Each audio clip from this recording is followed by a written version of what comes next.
voice of God calls us to awaken him.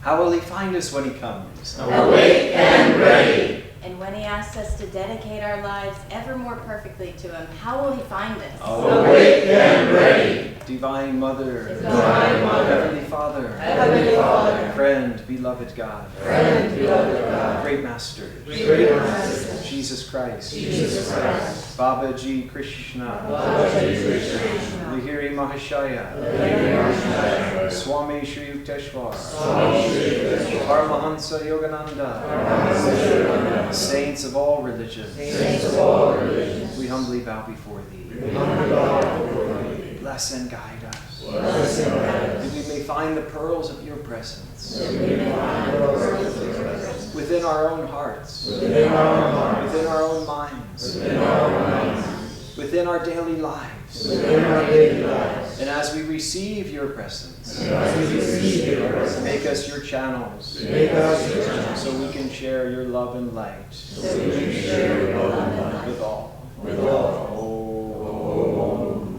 peace. Peace. Please have a seat. Where has my love gone longer the night? Now that she's left me, dimmed my delights. Where is my love, friend? Passed she this way? Saw you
these words on our affirmation for this week.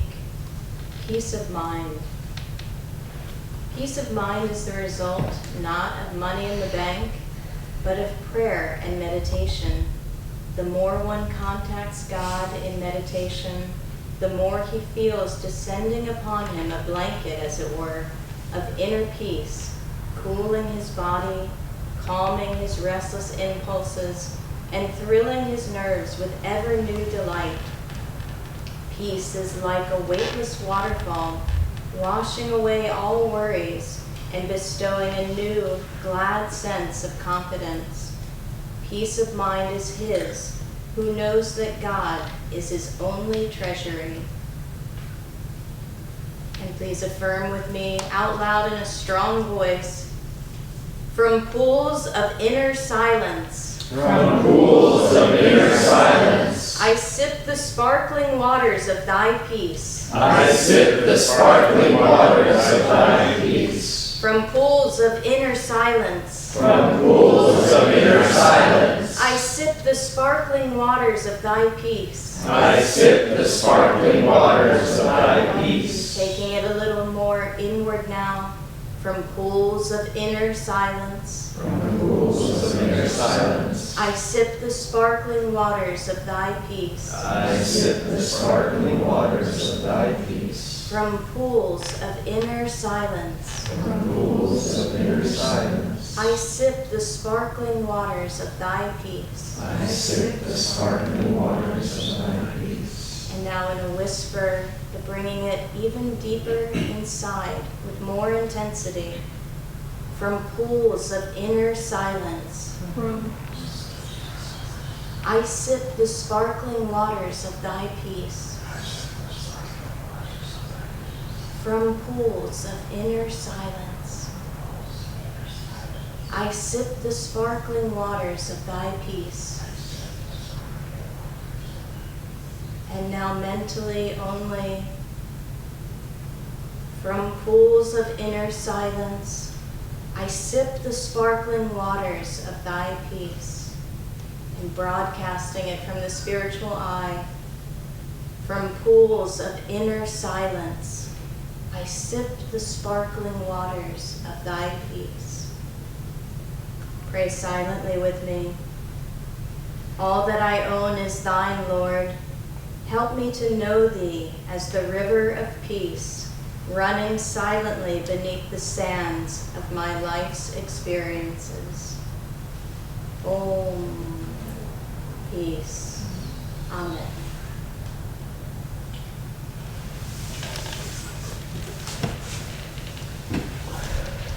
Good morning, friends. Good morning. Welcome to those joining us here and those online.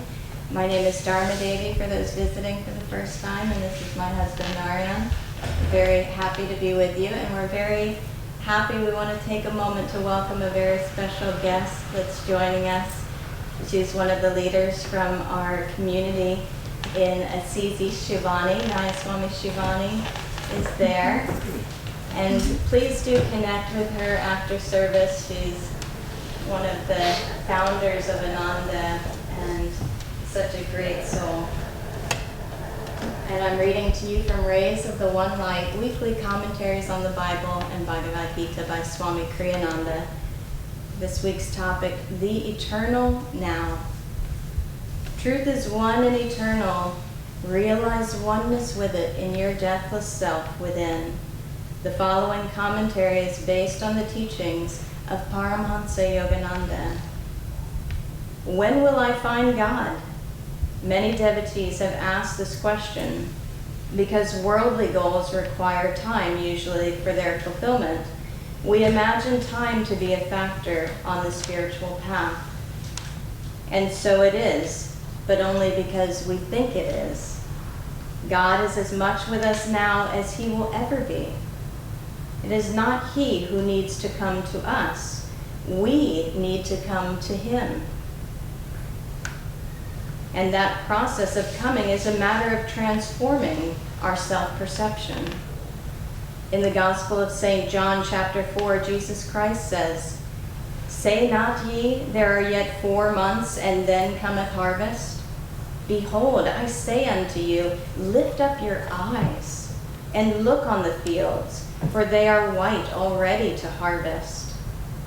There is a practical teaching in these words, apart from their statement that we have God already, and have only to realize that truth. Jesus is saying, lift up your eyes and look. To hold the eyes uplifted is the best position for meditation. For the seat of superconsciousness lies at a point midway between the eyebrows, in the frontal lobe of the brain, just behind that point. This point is known also as the Christ Center. By lifting up your eyes and concentrating there, you will find it easier to enter the state of ecstasy. That is why saints in every religion have often been observed during states of deep inner communion with their eyes uplifted, focused on the inner light, white, as Jesus said, already to harvest. The Bhagavad Gita goes further into this meditative teaching. In the 6th chapter it states, holding the spine firm, the neck and head erect and motionless, let the yogi focus his eyes at the starting place of the nose, the point between the eyebrows. Let not his gaze roam elsewhere. In meditation, tell yourself, I have him already. I am alive forever in the divine light. Thus, through Holy Scripture, God has spoken to mankind. Om. Om. Om.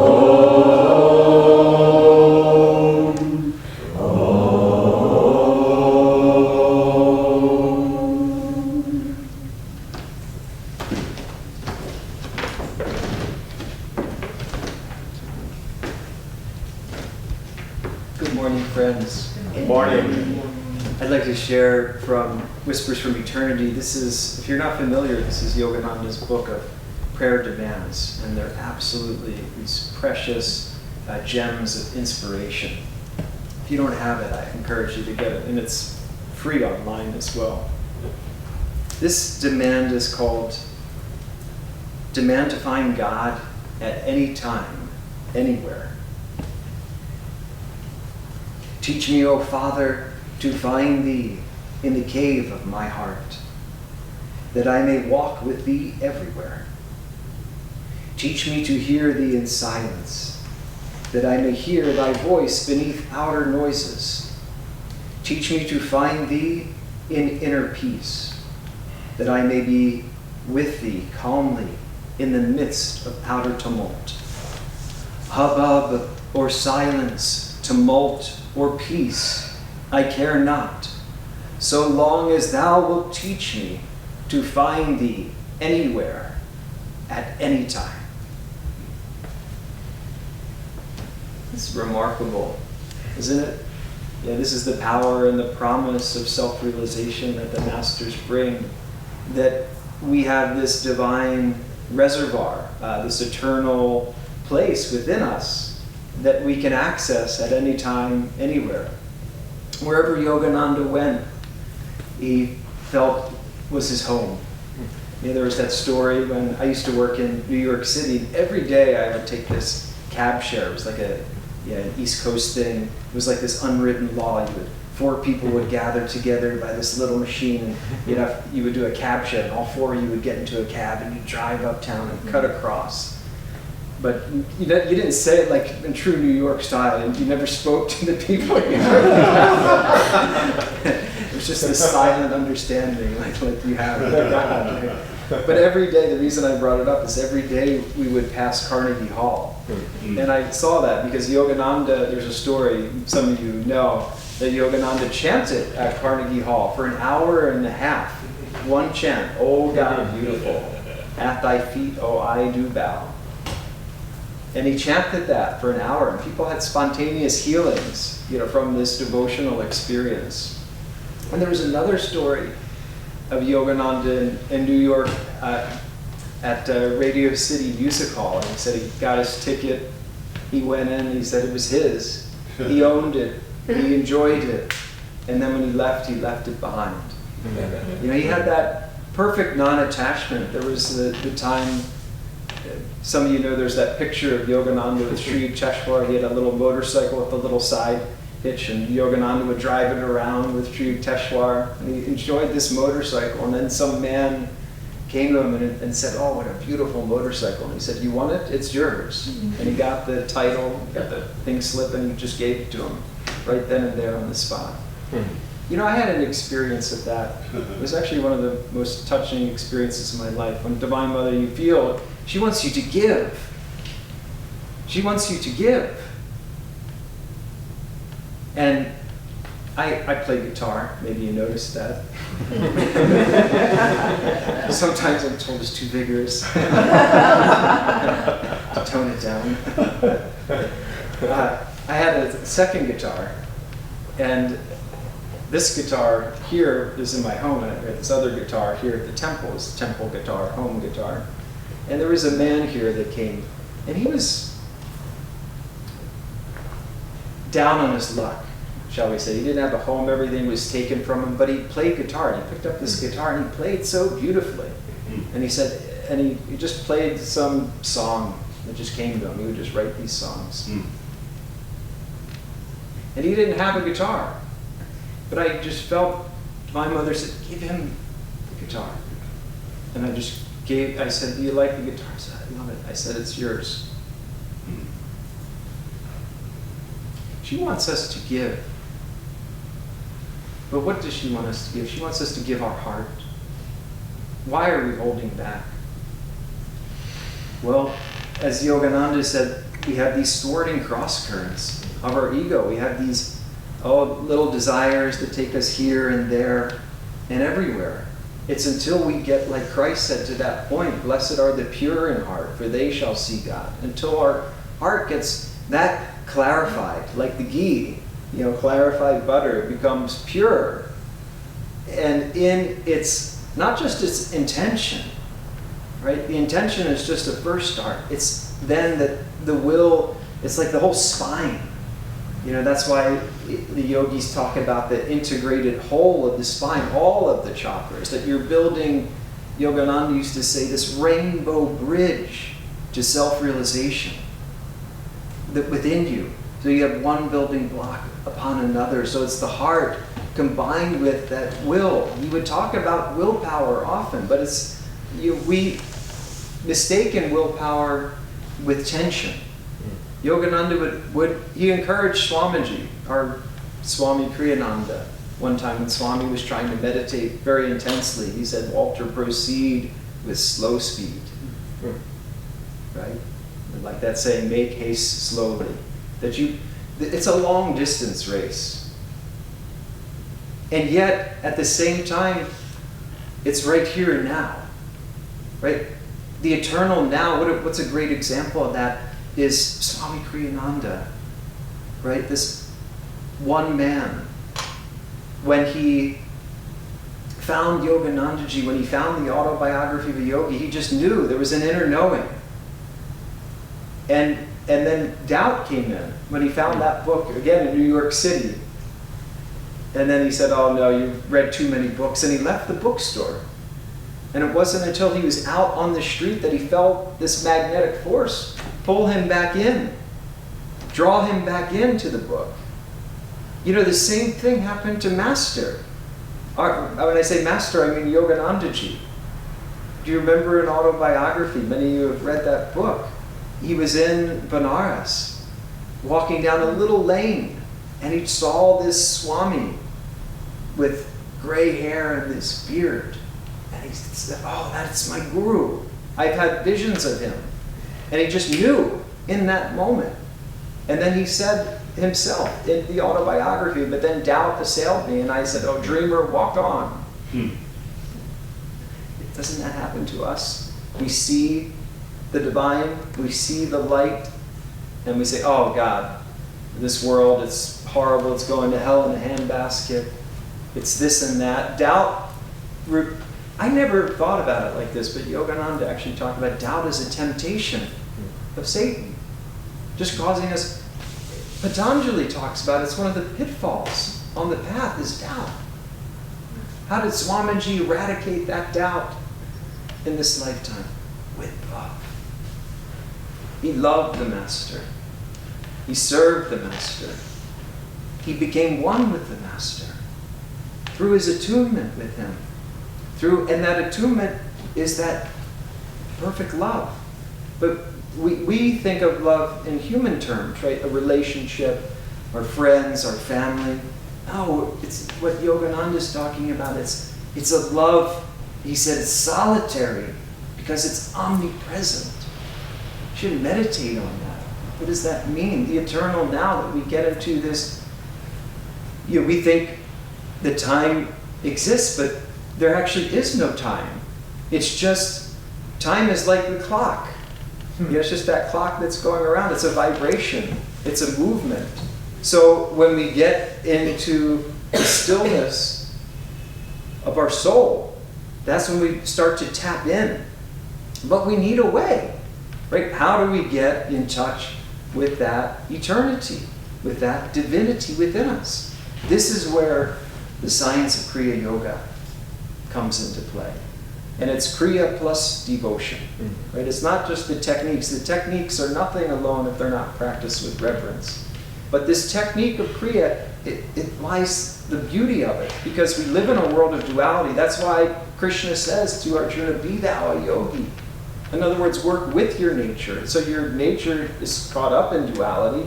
He's saying use that duality to get to unity, to get to oneness. Use the breath, the inhaling into the exhaling into the inhaling, to come into the eternal now.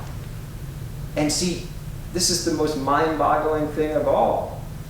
It says, I have a friend, he likes to say, here's the thing. And his son said, well, where's the thing? So he started pointing. He said, here's the thing. Swamiji used to say that too. Here's an important point. The important point is that I have always been in the sacred presence of my Father. That's how Yogananda said it. We have always been, God has always been with us. It's the whisper from eternity. It's been there. I was singing with Keshava the other week. He was helping me sing a song, and we were doing long tones. And I had this thought occurred to me, oh my God, Divine Mother has been singing this long tone of love. She's just been showering this blessing.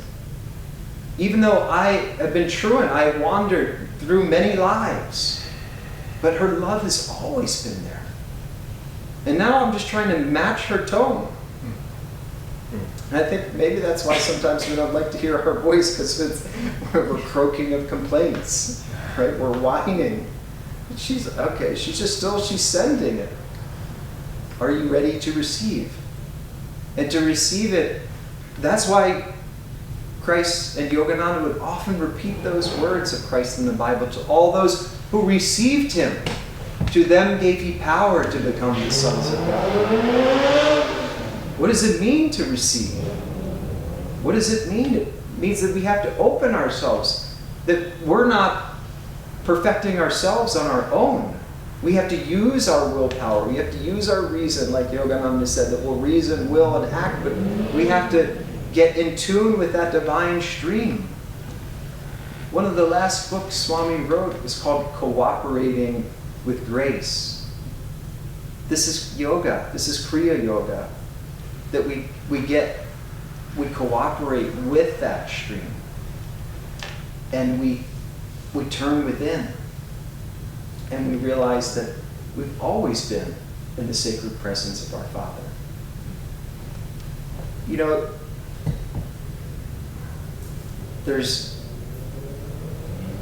I'm sure you've all had an experience where you've had a touch of the divine. You've known beyond the shadow of a doubt. Like Yogananda had that experience when he saw Sri Yukteswar, when Swamiji found the autobiography. I remember for myself, when I met Swami Kriyananda, again in New York City. We have a New York state of mind this morning. And that he was with Shivani. And Arjuna and our friends in Italy. He was coming from Italy across the ocean to America, and he took the boat, this big Queen Elizabeth boat, to help with his health. The thought was if he took the boat in, it would be better than flying. I don't think it actually helped all that much. But when Swami came in with this small group of people, I was there at this port and right on the Hudson River there in New York. And Swami didn't know me from Adam. But I just remember I saw this man. He was just dressed in normal clothes. But it was if he was in this rhythm of God, this rhythm of eternity. And I'll never forget the first thing that Swamiji said to me. He was giving a program in Rhode Island that weekend. And it was just so soft and sweet. And he just said, "Will you be coming?" I've thought about that a lot. Those 4 simple words. And how Divine Mother is saying the same of us through her whisper from eternity. Will you be coming?